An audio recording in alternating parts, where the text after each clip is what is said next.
একটু জানতে চাইবো আপনার কাছে যে বন্ধ্যাত্বের চিকিৎসায় বয়সের যে প্রভাব। বুড়ো চাচার আইভিএফ করছিলাম। চাচার বয়স ছিল সম্ভবত আমার অ্যারাউন্ড 80। আইভিএফ চিকিৎসার মাধ্যমে তাদের টুইন এক ছেলে এক মেয়ে হয়েছিল।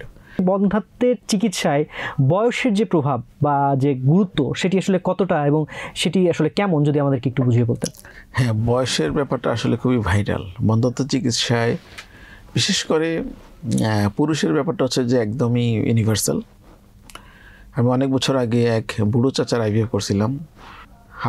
চাচার বয়স ছিল সম্ভবত আমার অ্যারাউন্ড 80, আর তার বউয়ের নাম ছিল খালেদা। তার বয়স ছিল সম্ভবত 28 বা 29। তো উনি বুড়া চাচা, ওনার আগেরও 2 ইয়ে ছিল, ওয়াইফ ছিল। উনি হচ্ছে 3 নাম্বার ওয়াইফ। তো তাদের বাচ্চা কাচ্চা হয় না, তারা চলে গেছে। ইভেন তো তার টাকা পয়সা যা ছিল সবই ওরা নিয়ে চলে গেছিলো। সেটা আরেকদিন হয়তো গল্প বলবো। তো যাই হোক, ফাইনালি আমরা তার ওয়াইফের চিকিৎসা করলাম। আইভিএফ চিকিৎসার মাধ্যমে তাদের টুইন এক ছেলে এক মেয়ে হয়েছিল। অ্যারাউন্ড 80 ইয়ার্স এজে সে তার মানে হচ্ছে যে সন্তানের মুখ দেখলো আর কি। হ্যাঁ।